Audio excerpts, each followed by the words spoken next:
Welcome. Welcome to our Tuesday Takeover. My name is Alberto Nodal. I am chair of CTA's Hispanic Caucus and a bilingual kindergarten teacher up here in San Lorenzo in the Bay Area. So I'd like to start today's Tuesday Takeover first off with our land acknowledgement. We recognize that the land that we are on is stolen land, and it was native and indigenous land before we walked these lands. So I am currently on Ohlone land. I welcome you in the chat to let us know whose land you're honoring. And just always be mindful that there were those that walked before us and continue to walk. And so we are stewards of the land.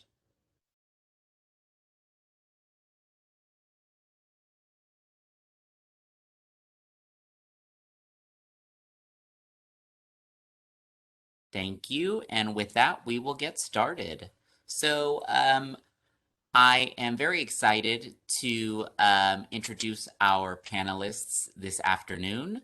I have worked with all four, and they have a vast amount of knowledge, and they are super helpful whenever you need something answered. So just for our audience to know at home, whenever you see me raise this flower, this rose, this is just letting our panelists know that we are approaching time, and so to wrap up their ideas so we can move on to the next panelist.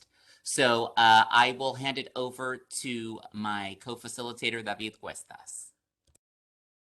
Muy buenas tardes, compañeros y compañeras. Thank you for participating in today's event.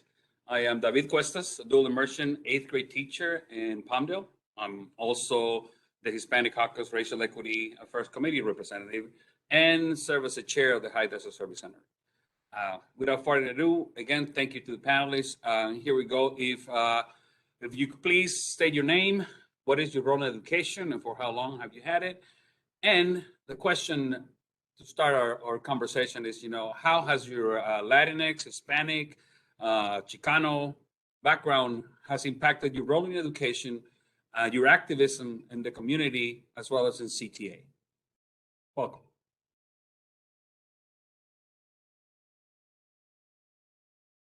Hi there. Thank you, David.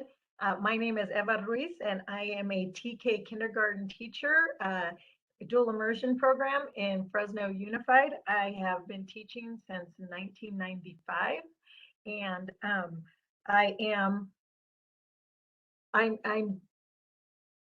let's just say I started my journey. I think really opening my eyes journey when I started in CTA. I think that's when a lot of doors opened for me, a lot of open arms. And I also started realizing and seeing things that I had never seen before because of the fact that how I was brought up, in what education system I was in, and what public school, in what area, and what just took place on a natural everyday basis. I think that when I got involved in CTA, I became an officer of the Hispanic Caucus, which then allowed me to be on what's now called REAC, but then called EMAC. And even just the little things that I did not even realize, being in that room and listening and hearing what was taking place, that helped me open my eyes. When I would then walk into a room, I then noticed lots of just different, even just who was sitting in the room, and what we look like, what the makeup of cultural backgrounds of BIPOC that were in the room, who were the ones making the decisions. I think that my eyes were opened a whole bunch once I started getting really involved with CTA. So from that point on, that has helped me come back to my own community, back into my own local as a Latina, and talk to my own community, talk to my own Latinos, Latinas, Latinx community, to stress the importance of being at the table and having decision-making authority in all realms. If we're talking school site council, we're talking PTA, you're talking, if you're talking local government, you're talking the governor to the president of the United States, talking to our community and letting them know that in all circles, in all areas, we need to have a voice at the table. Our community is here, and we need to be able to be at the table to represent our gente. So I just wanted to go ahead and pass it on to the next person. Margie. Thanks, Eva. My name is Margie Granado. I am on the CTA Board of Directors and I represent District L. I am, and I'm kind of sad to say this, but I'm kind of, I can't even believe this is my 35th year in education, and all of my years have been in primary education, kindergarten or first grade. I teach in Montebello Unified School District where I attended school. And coming up, my family background, two distinct sides to my family. My father's side of the family were immigrants from Spain by way of Cuba and up through New Orleans, and they made their way to East LA. And my mother's side of the family, Mexicanos, but several generations into this country. And I grew up in a multi-generational home. So my grandmother was there, my parents were there, the kids were there. And in my experience, I shared a room with my grandmother my entire life until I moved out. And so every night she would tell me stories of the family. She was a laborer in the upholstery companies in downtown LA. And she would do piecework and get paid coins for everything she would sell, or everything she would sew. And she was very involved with the upholsterers union. And because of that, our conversations were about making the world better, how we improve things for other people, how we have a responsibility to others. And so I was kind of indoctrinated with it. And of course, I don't know about many of you, we also had the altar in the corner because religion was a big piece. And so there was a lot of conversation about how what we do should be to express our love and gratitude for others and make things better for everyone all around. And what I learned, and because of my mother's side of the family, which my maternal grandmother was, it was a Mexican side of my family, that we were more cohesive, very strong women in the family. And what my experience in my background has provided me with is the understanding that the women are the background of our family, and we have to just make sure that we do everything for the family, and that's inclusive of the communities that we work with, respecting folks, lifting them up, providing opportunities and representation wherever we can. If we don't speak a language, we get somebody else who can speak the language, and make sure that everybody has an opportunity to get the information that they deserve. But for me, it was growing up in a multi-generational family, union being a big part of it. And I didn't even realize that until after it came full circle and when I became a teacher and joined my local. So you never know where life is going to take you and how these experiences impact who you are. But I attribute that background in a multi-generational family, sharing a room with my grandmother. And sometimes when I was scared, I shared the bed with her too. But, you know, I'm not scared anymore, but I do miss her. So I think that that's what I'd like to share about my own background.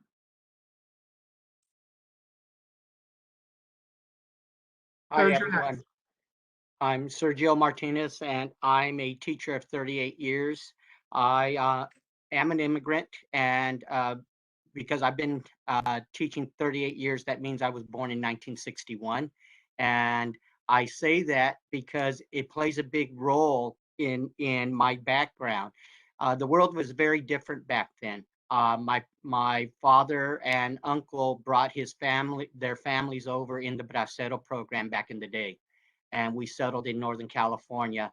And Margie says she shared her bed with her grandmother. I shared my bed with 4 other brothers and then cousins who would come over, you know, because we lived in one of those Richie Valens immigration trailers in the immigration camps, the migrant camps.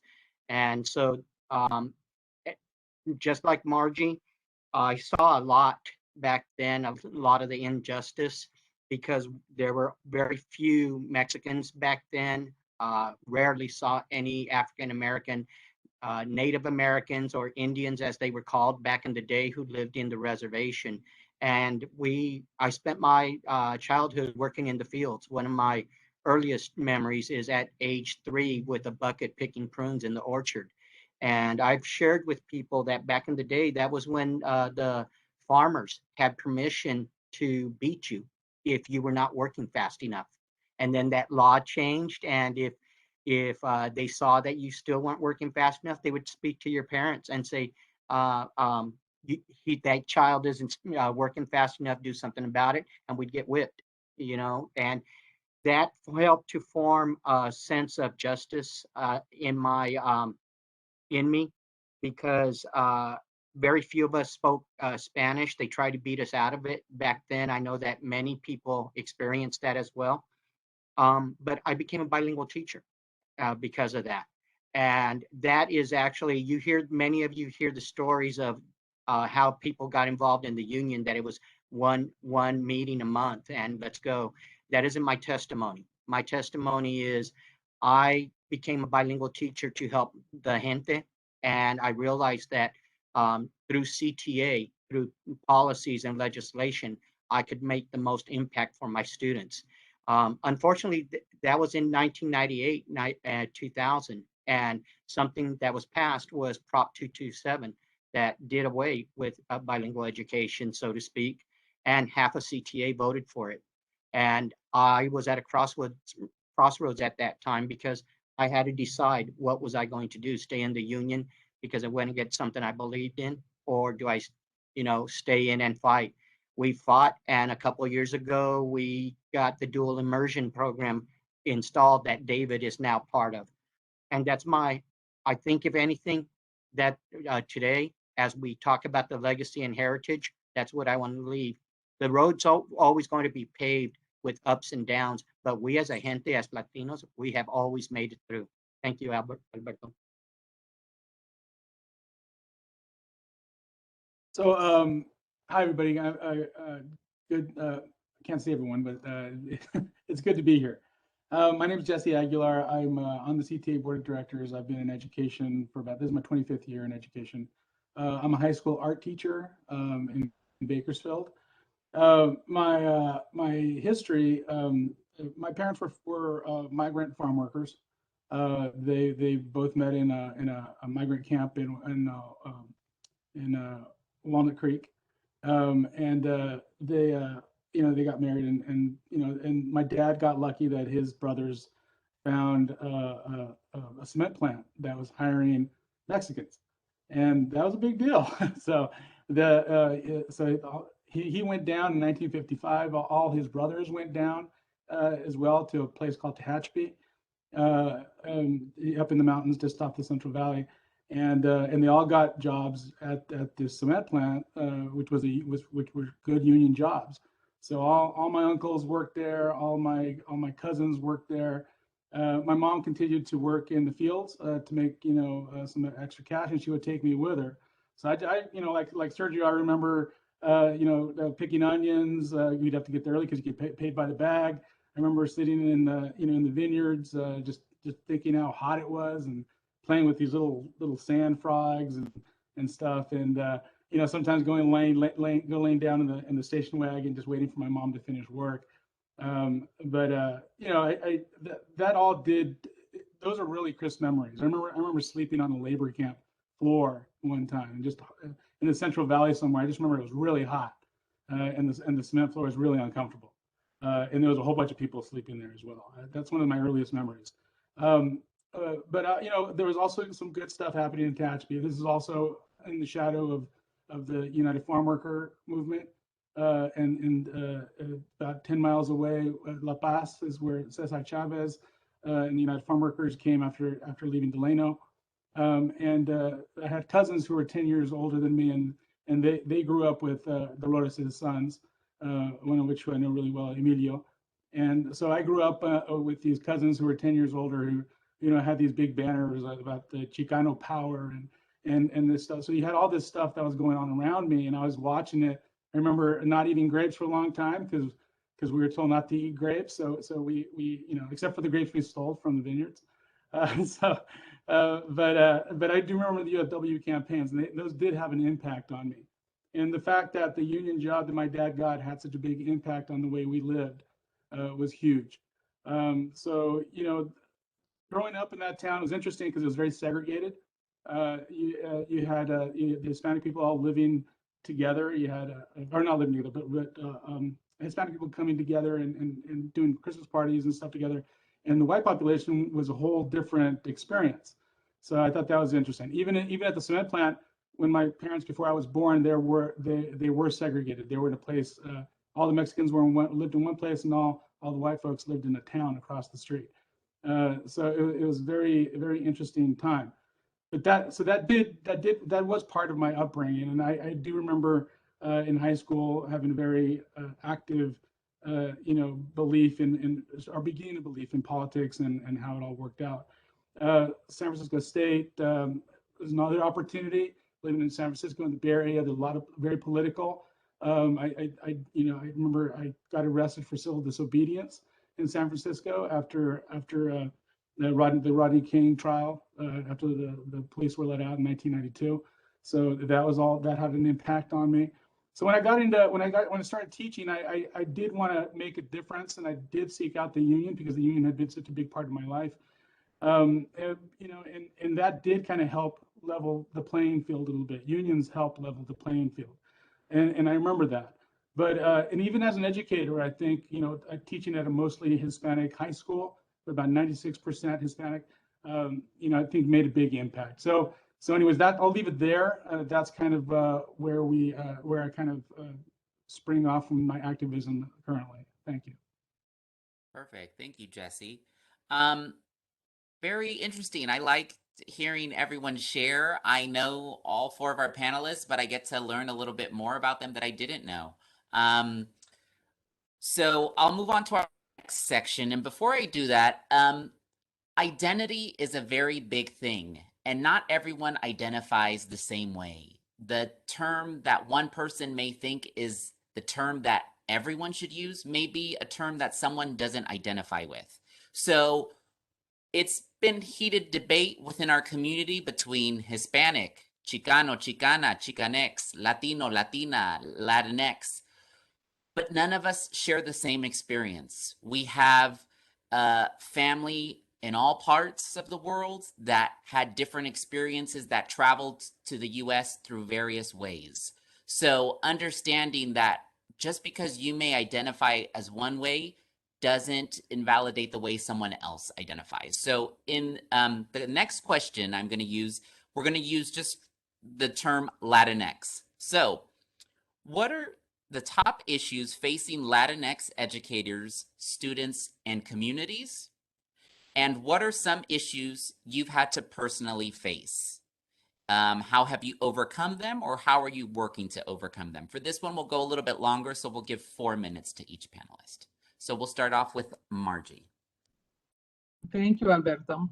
I think when I think about the issues facing our educators, Latino educators, students and communities also, but I think it's representation and what representation looks like. So representation might be in the history, in our textbooks, ethnic studies. It might be just validating our voices in organizations and communities on campus for our students, valuing our people and our particular histories. I think you made it a good point right now when you said that we don't all identify the same. When you hear the term Latino, Hispanic, whichever, we are not the same. And people like to just pigeonhole, oh, well, it must be this, it must be that. As much as we're the same, we're so very different. So, that piece is huge, and really finding a way to lend voice. And for me, when we look at representation, it's just not enough to be in the room. It's not enough just to be at the table. It's having the ability to share your story, your point of view, your perspective, and having that message be received. And whether folks agree with it, disagree with it, want to push back on it, allow you the opportunity to share it, because my perspective is my perspective, just like your perspective is your perspective. We can't change that. But what we can do is we can learn from one another. We can negotiate. Isn't that what mostly we do all the time, is try to negotiate to find a way to move forward together? We're not always going to agree. And folks who know me know that, you know, we are not going to always agree. But there's room for all of us. There's room for all of us in this union. And I think that we all have to do our due diligence to kind of lift up voices of everybody so that we create opportunities and spaces for people. Personally, being a Latina chapter president was huge for me, and I didn't realize what that was or how difficult it would be to navigate a space that was predominantly non-BIPOC folks, predominantly male. And I have to give a shout out to Serge, because he was also a chapter president at the same time and really helped to bring me up and bring me along in a system that I wasn't familiar with, and offer support when there was no support, even moral support, or just, you know, don't listen to them, or kind of coaching me along. And I think that that's something that we need to do, is really find spaces where people can come together and support one another, and where they won't feel judged or kind of, am I asking a dumb question? I mean, a lot of us don't care if we're asking a dumb question. A question is just a question. And I think that we have to find ways and spaces to support and bring up folks through the organization in terms of representation. And for me, I just kept at it. There were times I was discouraged, but growing up the way I did, yeah, you find a way. First, they would tell me don't cry, because I would always cry first. Don't cry. You're going to have to figure it out. And so, you know, I always figure it out. And if somebody tells me no, I kind of try to find another way around, because failure is not an option for me. Giving up is not an option for me. And pretty much I'd say that that's a lot of our people. We are raised not to be giving up or failing, but sometimes there's, you know, you don't know where to go for help, or where you can find folks to support you. So I think that we really need to find ways to create spaces, whether it's our members, whether it's community members, whether it's our students, just providing them with those opportunities and spaces, safe spaces. Great, thank you, Margie. Sergio. Thank you, Alberto, and thank you for this question, and thank you, Margie, for those words, because as we're talking about Hispanic heritage, it is, you can't celebrate the heritage unless you solve your identity. You figure out who you are, and I think that both as Mexicans, we try to solve that, because in Northern California, I come from the Princeton-Colusa area out in the rural. There wasn't a whole bunch of folks like us. I didn't see my first people of color, other than in the fields, until I was a junior in high school. And didn't have my first Black teacher until I went to Chico State. And so it's really important that identity plays a role in this. The Latino X, I don't own that, because the X stands for questioning unknown. And I'm also the Latino gay man on the panel, openly gay. And it's been a journey to try and resolve and put all those pieces of who we are together. Margie mentioned that she and I were presidents together, but what she also, what she left out was that at that time, there were only 5 of us Latinos who were presidents at the time, and Margie was one of 3. And she, as we say, you may be pocos, but she was still kick-ass, because she served admirably, so much so that she was named the Woman of the Year in AD 57, I believe, with Assembly Member Calderon, or Senator Calderon, back in the day. So I share that because not just to shout her out, but to show that si se puede, we can do it. So many of us. And with this heritage, I'm also on the board now, and incredible to believe that I'm in my 8th year. But I have to say, I would not be here in this 8th year if it wasn't the shoulders of those who came before us that some of you don't know. Marianne Pacheco, David Hernandez,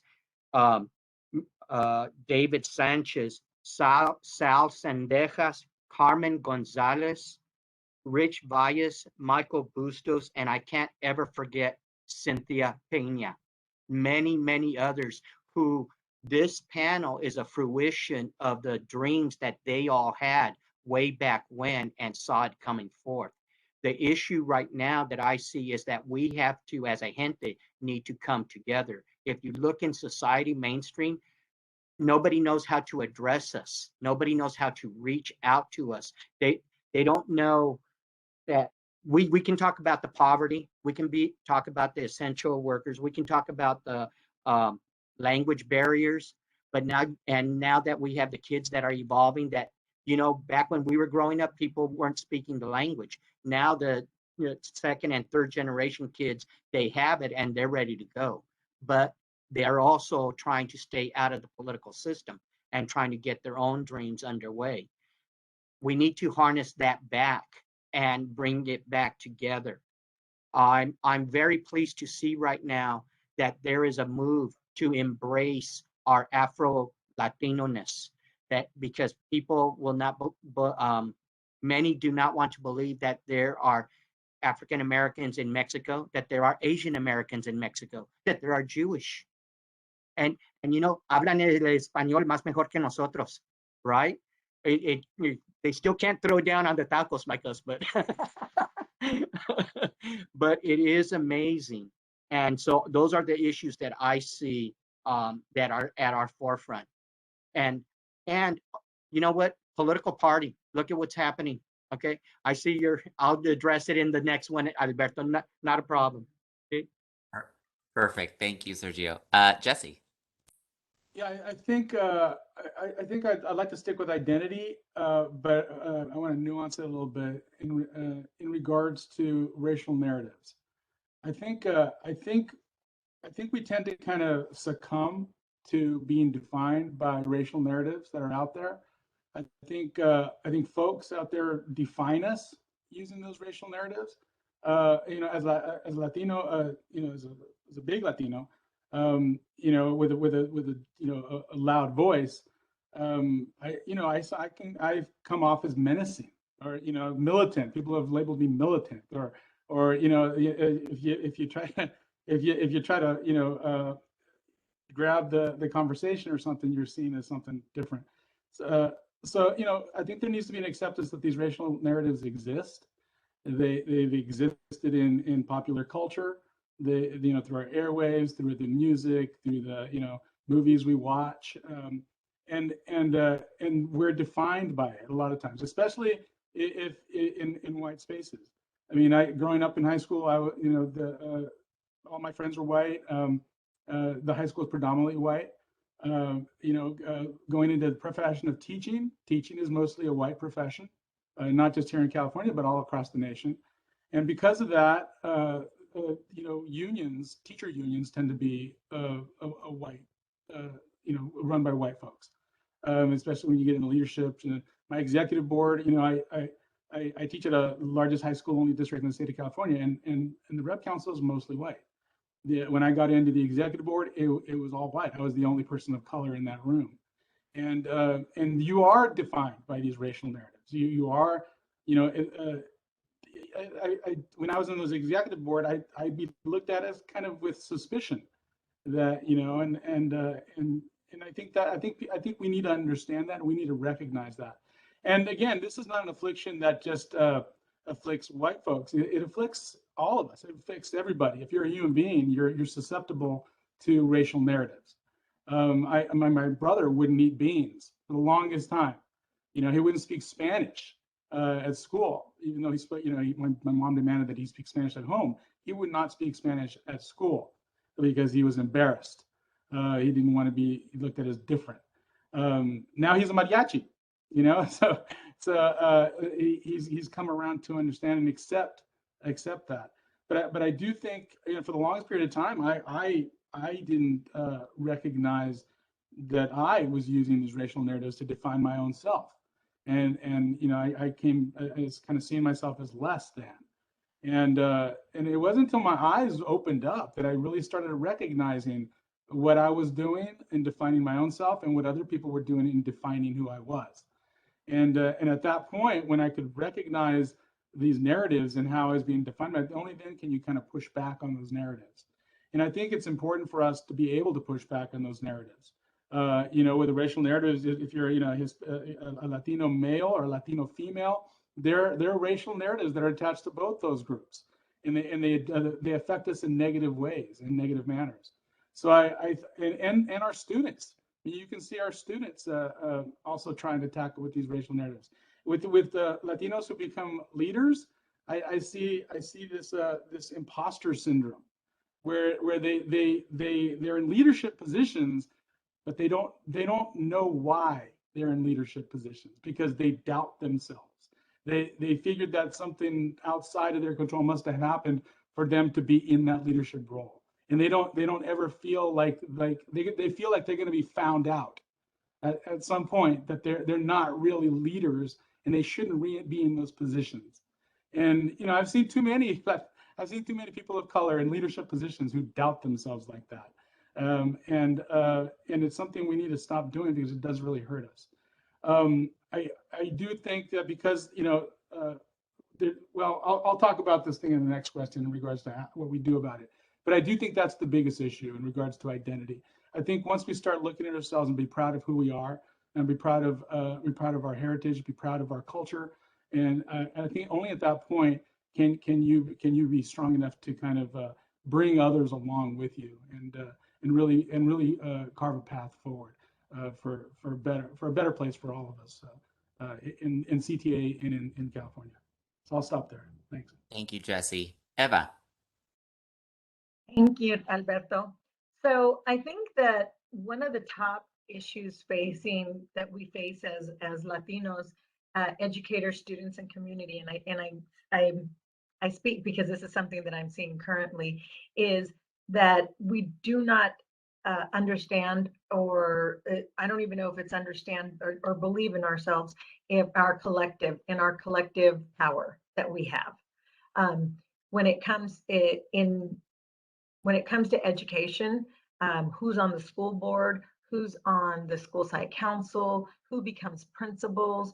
I think our cultura tells us, the educators, they're the professionals. They know what's best. I'm not going to get involved. I'm just going to, I'll go to the, talk to them at the parent teacher conferences, and they will tell me what's going on, how to be, how to do. But we don't, I think, as a community, understand our collective power to be able to go to the school board meetings and do the ask and do the questioning and ask where the money is being spent, or to say where it should be spent. I think sometimes we still hold back from doing that, from understanding what our collective power, when we all come together, what we can do as a community together, and how we can get those who represent our communities in those positions, whether it be a school board member or a principal or on school site council. I think we don't do enough believing maybe in ourselves to know that that's where we could be, that's where we should be, and we can be there. So I think that that's a big issue, at least in my area. I'm in the Central Valley. I still see that a lot. We do have a lot of immigrants that do come into the Central Valley. So I don't know if that's generational immigrants, but I believe that there's a lot to be done still with educating our own community, our own gente, to let them know how much power they really do have.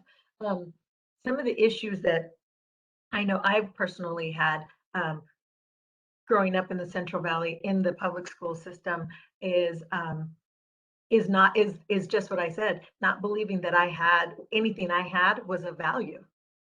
Anything that I had to add wasn't really a value. It was kind of just there.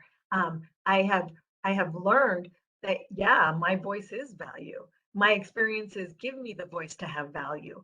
And I think that that's something that, that still kind of, at least in my area, is still there. Knowing your self-value and knowing that your experiences bring value, and it can be by way of ethnic studies, by way of getting involved and having a voice and being there and speaking up. So I that's what I'm going to say is still happening around here, at least in the Central Valley. Perfect. Thank you, Eva. And yeah, I think highlighting on what all of our panelists said, the experience, we are such a diverse community, is going to be different from Latinos in New York versus Latinos near the border in California or Texas versus Latinos in Washington. We have different experiences, so that'll all look different. But I think something that was interesting is that this pandemic brought to light some inequities. Also, access to technology, navigating school and what that looks like. Now having parents having to pivot and do parent-teacher conferences via Zoom, which many of them never used Zoom before. So our job in helping to help them navigate school to be successful and have success for their students. So I will hand it over to David for our final questions. Yeah, and thank you again to the panelists for that vision, those highlights of all the issues. You know, there's several, and just to piggyback on what Alberto said, you know, it's we're in California, but you guys are in different parts, and it's, you know, there's different effects on that. But since you are an integral part of the leadership of CTA, the next question is based on this: like, what can CTA do better to support our Latinx educators, students, and communities? And what would be some advice that you would have for those new educators? It's something that to get involved, to participate, to be more participant on CTA, and something that you wish probably that you knew before you got into this job.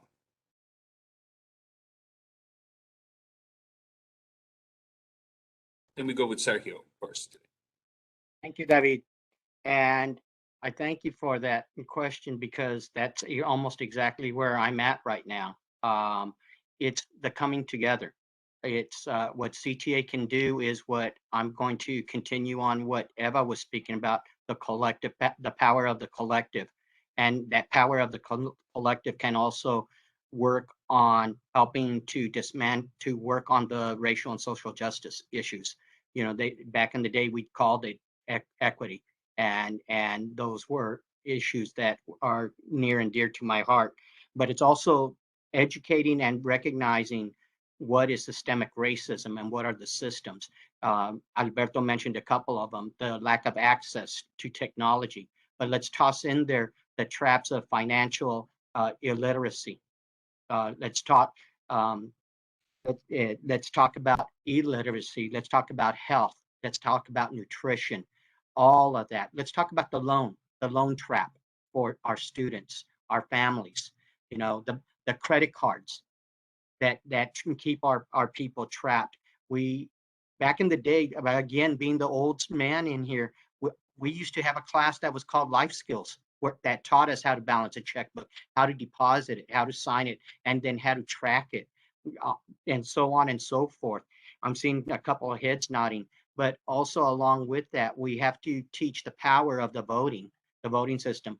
I was getting ready to say some of our gente, they go with that other party that doesn't have their best interests in heart, and they don't question why our young people don't question why they are still in that party, even though they know that they are being beaten up repeatedly and ongoing. In the boardroom, we can push policies, legislation, programs. One of the things that I'm glad that we were able to bring back was Margie and I, and Jesse, I think, was there when we had to, due to the recession, let go of the Human Rights Department. And after how many years, we were able to bring it back. And that's why we're all able to be here in front of you today. So making sure that we're there. And as Jesse said, this is why we have to be at the table at The Voice. because the board of directors did not look like this. Four of us, 4 Latinos on the board at that time. And so it can slip and go back, but that's through the power of the vote. And mainstream voting, I'm not sure how much time I have, but I want to say this, is that in mainstream with the recall, the Latinos were low in the numbers. And I had to ask our people, what kind of outreach have you done to them? They took it for granted and never made any efforts to go reach them, and they were the swing vote. So we have to teach about the power of that vote. So thank you for that, for the opportunity, Alberto. There's so much more. We could have an all-day session. Back in the day when Margie and I were the Hispanic Caucus chair and vice, we did have our Hispanic Issues Conference going, 3 of them, where we did take on these issues, and maybe that's what needs to come back as well. Thank you.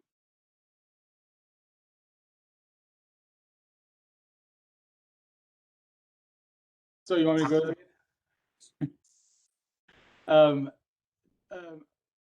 So what can CTA do? I look, as a high school art teacher, I had to learn how to differentiate my curriculum, because I had everybody's in my classroom, right? I got freshmen through seniors, I got honors folks to special ed. So I got everyone in my classroom needing to learn to differentiate that curriculum. I think CTA needs to learn how to differentiate policy. I think for the longest period of time, CTA policy has been made with an assumption that all educators are experiencing the same issues, are experiencing the same barriers, are have the same set of life experiences as everyone else, and that's just not true. The reality is that like I said before, teaching is a mostly white profession, and we surveyed a few months ago to make sure of that, and it's true. It's a mostly white profession. And the process by which we have in order to become leaders in CTA is a voting process. So what that tends to happen is you get mostly white union leaders in local associations and at state council and at service centers and stuff like that. So I do think there needs to be alternatives to that in order to, if we want CTA leadership to look more diversified like our students. And I think the EMEAD program is a good example of one of those alternatives. It's a way of bringing up potential leaders of color into CTA. I think the structural things like the at-larges, state council at-larges, is another component which again infuses state council with people of color. I think there needs to be avenues like that in order to ensure that educators of color do make it into union leadership at the local level, but at the state level as well. And I think we need to be looking at policy that alleviates that. And we need to be looking at funding as well, because I mean, you can say one thing, but if it ain't funded, you ain't really done anything. So I think we need to put our money where our mouth is, and fund things adequately if it is really the end that we want to achieve. And I think MEID needs to be expanded. I think there needs to be other programs put into place, other type of grants need to be put in place. Look, when you're a person of color and you're the only one in that room, it's very difficult to move an agenda. So I do think networking is important. I think our caucuses are a really good opportunity to find folks who look like you, who think like you, who are worried about the same issues that you're worried about, and be able to kind of bounce ideas off and pick their brains in regards to what we can do about them. So I think our caucuses, it's a good starting point. I think it needs to be expanded somehow. So I think if you're going to be elected leader in CTA, you got to have a base of support, and you need to know how to get that base together. I was able to become a leader because I got my school to vote at 85%, where all the other schools are voting at 45%, and because of that, I was able to get elected into my union. And because of that, I had the understanding to know that I'd get elected again, so I could say whatever I wanted to in that executive board meeting. And it wasn't, and sometimes I wasn't the most popular person because I was voicing things that nobody really saw as issues, but I was able to do it. So I think that's where we need to be headed in CTA as we move forward, on that pathway. Thank you. So thank you for that, Jesse. So what can CTA do to better support I'm gonna go into a silo, Latina educators. Our profession is 77% female, but yet we don't see that within our leadership, our Latinas coming up at the state council level, on local boards, the local executive boards, even site reps. We don't see that, and I don't know if it's something that's cultural, that if you have families and you need to, they're young, you need to stay home. I think there may be, in my opinion, need to be a better reach out to those who are in the profession, just starting out, who may be starting off with families, to let them know and let them see that you can be involved in your association, and you can be starting a family or have a young family and be newer to the teaching profession, and you can get involved. You don't have to walk with your head down and not say anything, for years and years and years before you could speak up. I think for me, I know that getting started, it wasn't easy, but I did it, I guess, because I didn't know any better, and I just did it. But in speaking to other females who are trying to come up in leadership, they hold back. They hold back from getting involved and doing the work. Though they love it, they still do hold back because culturally, that's not something that you should be doing when you have younger children at home.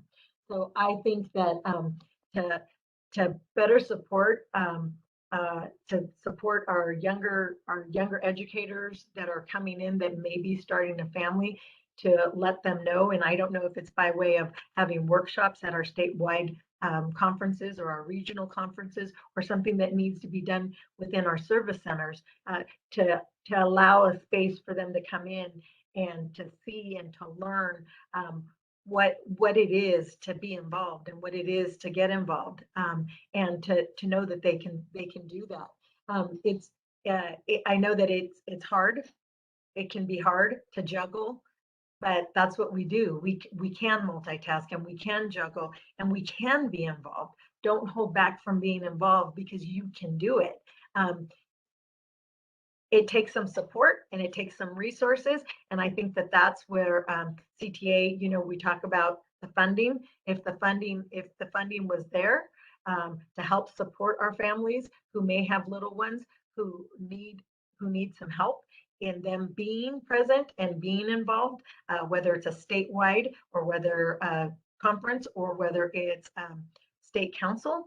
And I know we do have a babysitting services already at state council, but maybe for our statewide conferences so that they can learn and get involved. I think that would be something that we could do as CTA in order to bring more Latinas in, Latinos that are younger, entering the profession and starting out a family.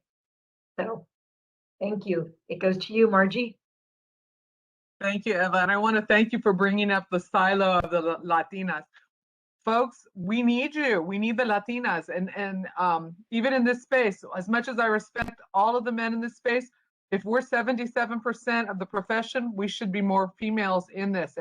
And so we need you, and whatever we can do to support you, let's do it. And talking about support, exactly what Eva said. We have to create an environment that values our young Latinos, our young Latinas, and welcomes their families, whatever that looks like. Some people don't want to hear a child crying. I'm sorry, that's kind of just like, we deal with that. If we want people involved, sometimes kids might have to be there. I know that in the past we provided babysitting or places where the children could go. I get it now that we're in the pandemic, we don't know what that's going to look like. And I know that's just another barrier for families or for members who have young families, because it's not exclusive to women who have families. And we want the families included. We want to bring in the younger educators because, face it, we've got different experiences and together we have a better experience. I think what CTA can do, and I'm going to reach into like local chapters and even communities, we have to really acknowledge the fact that a lot of our leadership boards or aspects of our organizations do not reflect the demographics of the cities or the students that we are servicing. So if we've got a non-BIPOC chapter board, e-board, and most of the members are BIPOC and most of the community are, that's a disconnect. So we really have to find ways to bring in folks so that we have representation, one, but also find ways to meet the needs of the folks that we're servicing. So for me, again, it's going to go back to representation. How do we find these different ways of creating the spaces to bring people in, creating the spaces to say, hey, we need to hear from this segment of the community. We need to hear, we need to make sure that we're hearing from this segment of students. So that is really a big piece in terms of supporting our Latino community, both educators and the student and community group. Advice that I might have for newer leaders, I'm gonna say don't give up. Coming in, it's not always welcoming. Let's face it, a lot of times they just don't want us in the space, or we make folks feel uncomfortable, or maybe we just don't mind our P's and Q's the way that a certain group likes it. It's okay. We're not here to please somebody. We're here to do the work. So I really want folks to just not give up. I wanted to give up after my first meeting, and somebody said, it was random, somebody who said to me, no, we really need you there, because there were no Latinos when I first started my work in CTA. And I was like, it doesn't feel comfortable because I grew up in a Latino community. The teachers I work with are all Latinos, but when I came into CTA, it was not that community. And I stuck it out. And that's my advice to other people, is to stick it out, even if it's uncomfortable, because there is support there for you.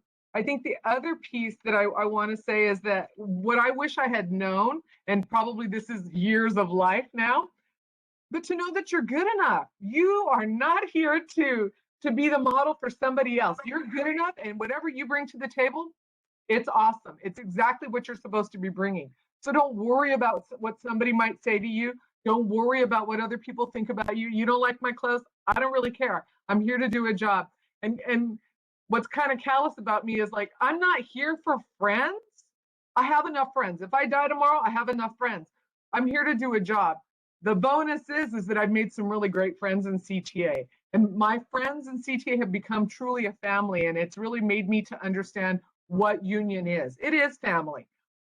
And you don't always agree with your family, and you always don't like your family, but you're a family. And so that's my advice, and that's what I would tell every leader. What you bring, it's perfect. You're perfect 100% the way that you're coming into this organization, and there's a place for you. Might be kind of a tight fit sometimes, or finding your space, that's okay. There's space for you, and just lean on us, because we're here to make sure that this union is your union, and this is your voice and your family. Perfect. Thank you, Margie. And I can say we're all glad that you stuck around, that you didn't give up. So at this point, before we wrap up, I'd like to know if any of our attendees have any questions for our panelists. You can put them in the chat right now. We may have time to get to one or two. Are there any questions from any of our attendees?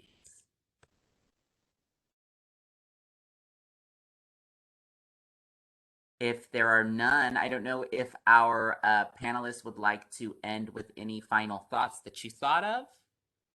Anything else that you think that maybe you thought, oh, that's one thing I wanted to say. There's one thing I did want to say in regards to Service Center Council Reacts. They've been in the books for a while, and no one's been doing them though. But so we really try to focus on them. that's another good opportunity for folks of color to get involved in their service center. And it doesn't require any kind of expertise in CTA or any kind of particular knowledge about unionism. It's just an opportunity to bring new voices into the service center with new life experiences and new belief structures. So the Service Center Council REACTs are really a great place for folks who are interested in racial justice issues to get involved at the service center level. So I would encourage anybody out there who's interested in that kind of thing to maybe find who out your at-large is, find who your service center chair is, and inquire about those REACts. And if the service center doesn't have a REAC, get on them about creating one, because I think all service centers should have a REAC. So I just wanted to make sure that got out there. Perfect. Thank you, Jesse. And just to echo that, if you don't know who your service center chair or your at-large are, you can always reach out to our CTA at-large board members, Telly C. and Robert Ellis. You can always look for them on the CTA webpage and email them and say, hey, I'm in this area, I need help. Sergio. Thank you, Alberto. In the midst of trying to get everything said within the 3 minutes, I forgot one person that we need to mention, and that is a Latina out of Utah, who rose from being the cafeteria lady to becoming the first Latina of the NEA. And I share that because Lily Eskelsen Garcia is that person, but she is also, many of you know what MALDIF or who MALDIF is. Lily on December 6th will be receiving a Lifetime Achievement Award. And it goes along with everything that we are saying today. No matter how big or where you're from, stick to your truth, stick to God, stay brown, stay alive, and everything will be all right. You keep doing you.